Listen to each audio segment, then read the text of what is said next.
So you have two storage techniques. The first is to fold and roll it as you receive it. This doesn't seem to me to be the most optimal way. In my opinion, the best way is to hang it somewhere in the garage on a nail.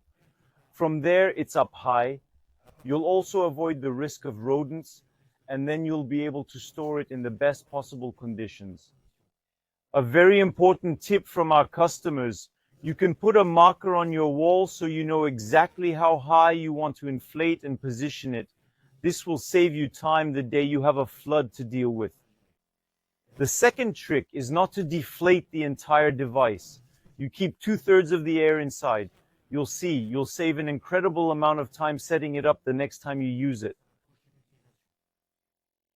Well, and thanks to the FlowStop device, I'm very proud to announce that we've won the Green Tech provision, which gives us an eco-responsible label for our devices, and to remind you that we were lucky enough to win the prize for the First Minister in 2023 in the prestigious Lépine competition.